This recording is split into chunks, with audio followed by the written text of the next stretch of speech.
You're listening to Be Health Connected, a podcast by the St. Louis Area Business Health Coalition. Your host for today's episode is Lauren Remspecker, BHC Senior Director of Member Engagement and Communications. Hello, I'm Lauren Remspecker, and welcome back to the BHC's Be Health Connected podcast. As we continue our opening series on the impact of type 2 diabetes in the workplace, during this episode, we will be diving into the role of obesity as a risk factor for the disease and considerations for its prevention and treatment. I'm pleased to be joined by Jason Lurk, pharmacist by training and Medical Accounts Associate Director for Novo Nordisk. He has supported employer coalition, and trade accounts by sharing scientific data around diabetes, obesity, and associated chronic comorbid conditions for the last 8.5 years. Jason, thanks for taking some time to speak with me about this important topic. So let's start off with some key messages that you would like to open our podcast with today. So thanks, Lauren, and appreciate everyone for joining in. I guess I'd like to start by saying, imagine a disease that is chronic, progressive, associated with relapse, and affected by genes, hormones, and our living environment. Imagine a disease to which 44% of the global diabetes burden is attributable, and imagine a disease linked to 2.8 million deaths annually and is the 5th leading cause of global death. This is the current state of obesity. Wow, those are just some stunning statistics. And, certainly we've all heard of obesity before, but I think it, really wasn't until recently that maybe some of our community started recognizing this condition as a disease. Can you further explain the factors contributing to obesity over time? Sure, and it definitely is something that, has evolved and is evolving. I think a key point is understanding that obesity is not simply a problem of lifestyle. It's not a failure of willpower for someone. It's not being lazy. It has its own pathophysiology. And as a scientific community, I think that's where we're better understanding obesity as a chronic medical condition. So the understanding of obesity, it really has evolved in the recent years with increasing recognition that, as I said, it's not caused by lifestyle alone. Really, we now have what we like to say is what was the old historical view of obesity and a more updated modern view, and I'll go into a little bit more of those. The historical view of obesity really was a thought process that energy imbalance led to poor patient choices with regards to food, lifestyle, and physical activity. Now we better understand this modern view of obesity and some of the science behind obesity. One key point is the brain chemistry and how biology determines our eating behaviors, our feelings of hunger, our feelings of feeling of fullness. There's hormones in biology that are stimulated. Also, I think it's worth noting that really not all calories are alike.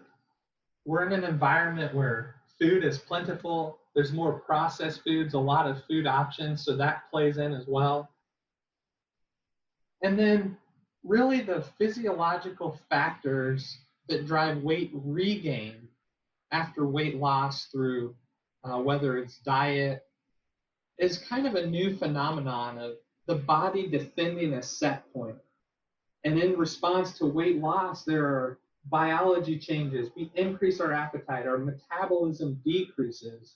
So trying to combat those as the body's trying to defend a certain set point for body weight. And really body weight regulation, it is complex. It's influenced by our genetics, physiology, and our environmental factors. If we can take a a deeper dive into understanding really, again, the brain and how it regulates appetite, a concept of this gut-brain axis as we're better understanding. There's three things around appetite regulation, whether we're eating for hunger, our behavioral component for eating, or eating for pleasure. So with eating for hunger, hormones are released for hunger. Our body feels hungry. Hormones are released. Same for feeling a fullness. After we eat, there are fullness hormones or satiety hormones. What if there's a defect in these hormones? And that's what we're better trying to understand from a scientific standpoint. From a behavioral side, what are our patterns when deciding to eat, whether we eat at 8, noon, and 5, and trying to break some of those behavioral components. And then thirdly, eating for pleasure. So we all have a motivation to eat, pleasure associated with food, that reward system. So trying to combat and overcome those. And really, I guess to summarize, obesity is a chronic medical disease or chronic medical condition. It should be a main focus of employer benefit discussions that are going on today. I'm so glad that you brought employers into this conversation because they really are, a big part of the audience listening today. So what would you tell them, or what should they really be understanding about the association of type 2 diabetes and obesity and what we now know as prediabetes? That's a great question. And I think to simply state it, it's been well shown obesity is the leading risk factor for development of type 2 diabetes. And as being a risk factor, there needs to be emphasis on kind of the treatment of obesity. So getting more into it, excess weight really predisposes an individual to developing type 2 diabetes. There's some level, and this has been talked about, some level of insulin resistance may develop. The body becomes less sensitive to that insulin that is released. And there's plenty of data out there showing as well that fat cells or adipose cells, they're more resistant to insulin than if you have more muscle mass.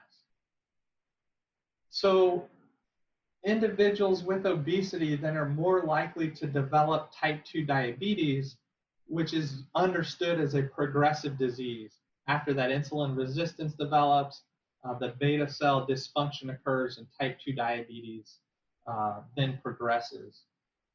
And really this is related to a lot of the excess weight. Obesity can greatly increase your risk of having other chronic comorbid conditions like heart disease. We just talked about type 2 diabetes.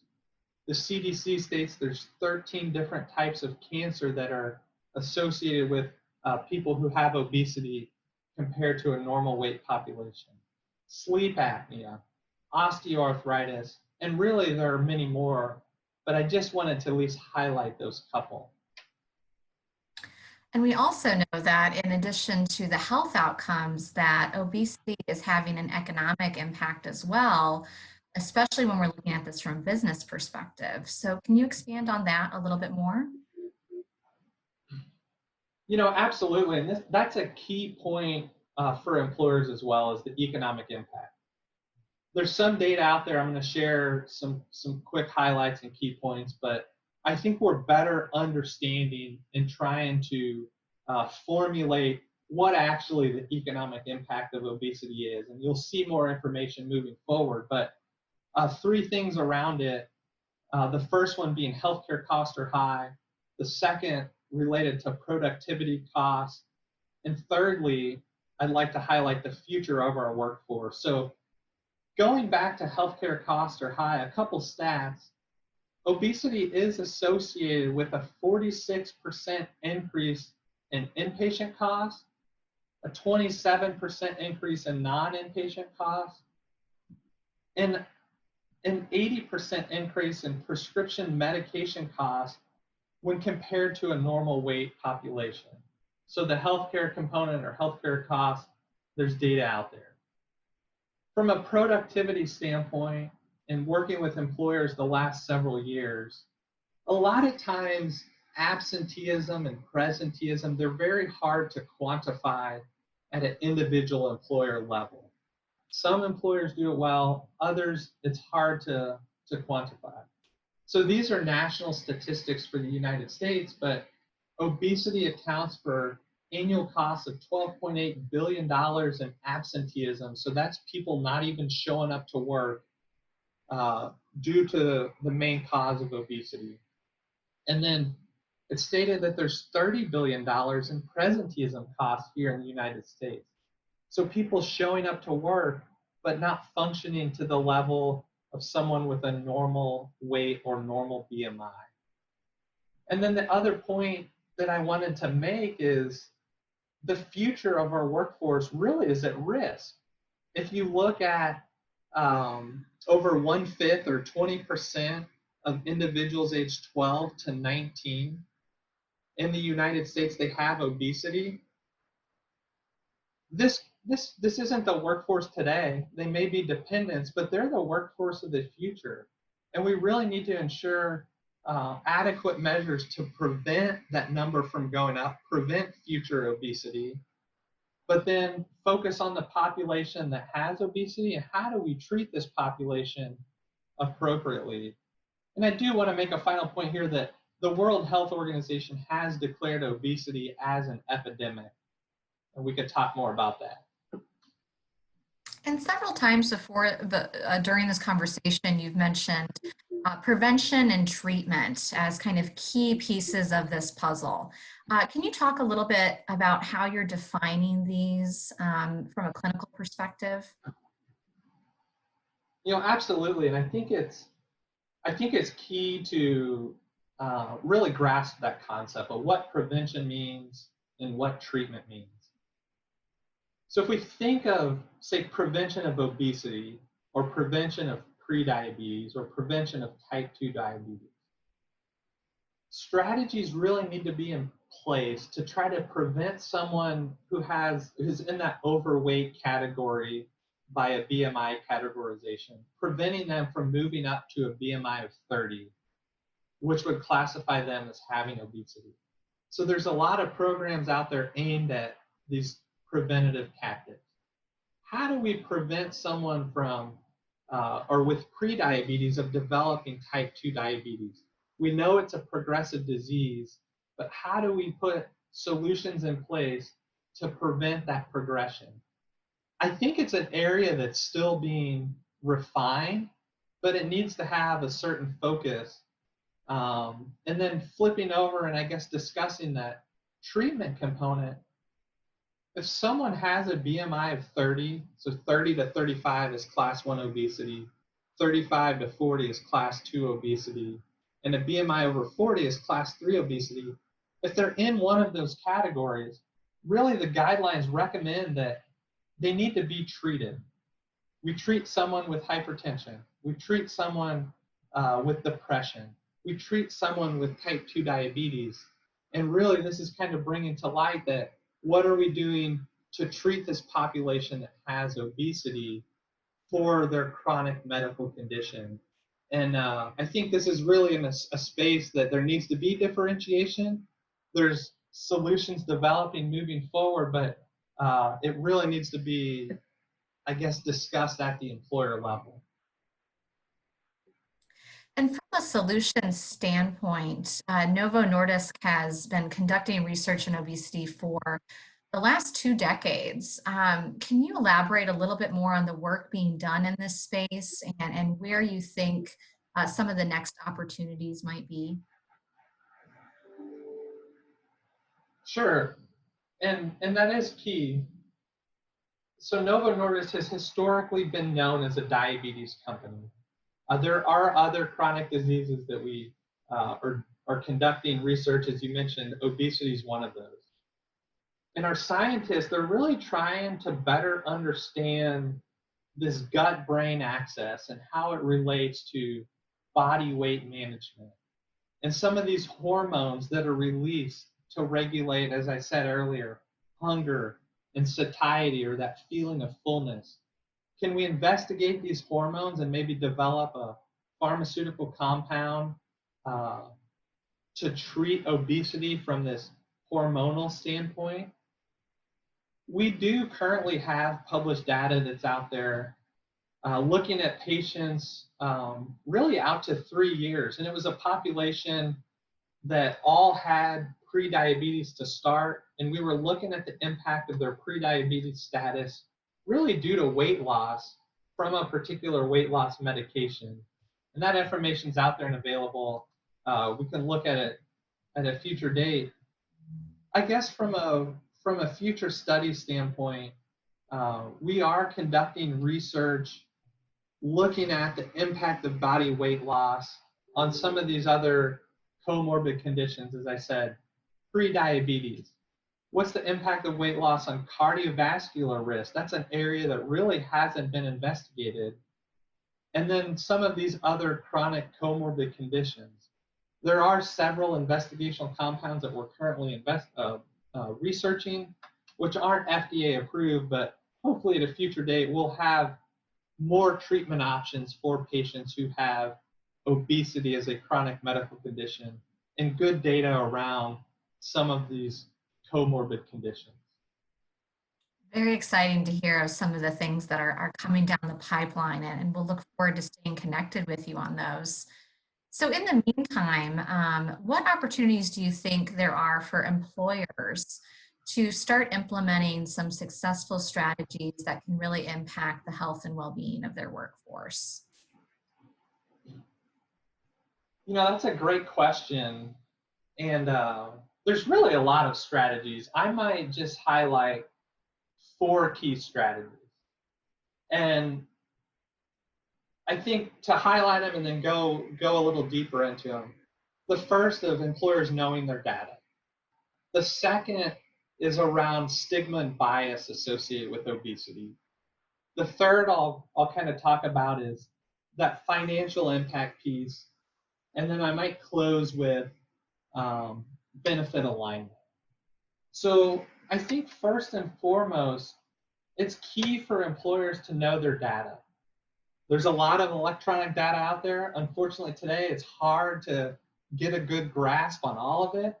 But I think whether it's through the wellness vendor, biometric screening, medical carrier, prescription benefit manager, employers really can start by understanding these prevalence rates within their own population, whether it's prediabetes, diabetes, obesity.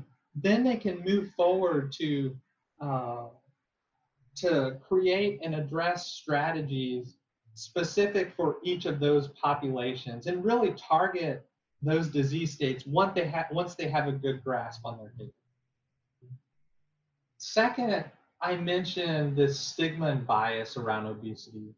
I think employers can really aid in developing strategies, communications to remove and eliminate this known stigma and bias around obesity. Help recognize obesity as a chronic medical condition. There's a workforce bias and stigma. There's a societal bias and stigma. There's a medical community bias and stigma. And really, if we can, at the employer level, try to eliminate this, there's several resources out there. There are the health-related organizations and agencies or professional societies recognizing obesity as a global health challenge and saying that there's a required chronic disease management model. Just to state a few, the World Health Organization, the Food and Drug Administration, the American Medical Association, the Obesity Society, and American Association of Clinical Endocrinologists. Really, if you look at the guidelines, they state obesity is a disease or chronic medical condition, state that we need the full force of our medical knowledge to bear on the prevention and treatment of obesity. So the third point that I stated was the financial impact.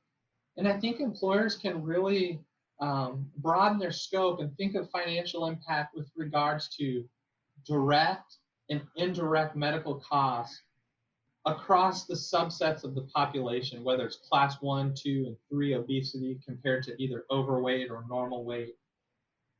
Pull in those medical claims. Look at the pharmacy claims from a direct cost standpoint. Then, from an indirect standpoint, consider what the workers' compensation, disability. You can look at absenteeism or presenteeism if those are hard to quantify. At least try to tie in that workers' compensation and disability from an indirect cost standpoint. And then kind of my fourth point that I wanted to make was ensuring and designing benefit alignment. And what I like to always say is across these three pillars of medical and pharmacy benefits. So it's behavioral wellness programs, pharmacotherapy, or surgical options. And I think to ensure that employers have benefit alignment across those three is key. To ensure that your behavioral wellness program or lifestyle modification, really everyone can benefit from this. Have a program in place with proven results that actually can be an adjunct to pharmacotherapy. And really pharmacotherapy is indicated when someone has a BMI over 30 or BMI of 27 with comorbidities. That's that treatment piece. And then thirdly is the treatment piece for surgical options. A lot of employers offer surgical options to their population, but ensuring that these three pillars are aligned from a benefit standpoint. You want to make sure your medical carrier doesn't have any exclusions that may exclude the healthcare community from treating obesity as a chronic medical condition. So I think those 4 points of knowing the data, talking about the stigma and bias, looking at the financial piece, and ensuring benefit alignment, that will really set up and create success moving forward in this space. Wow, what a great way to end today's conversation with some direct action items that employers can consider. Jason, thank you for helping us to understand the science behind obesity and why this is such an important condition for employers to be focusing on when it comes to the fight against diabetes. We appreciate Novo Nordisk research and treatment innovations in this space, and we look forward to continuing to collaborate with your team to achieve a world without chronic disease, both in the workplace and the community.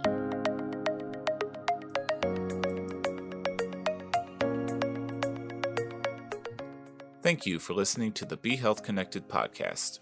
For additional episodes or to learn more about employer resources available through the St. Louis Area Business Health Coalition, please visit www.stlbhc.org.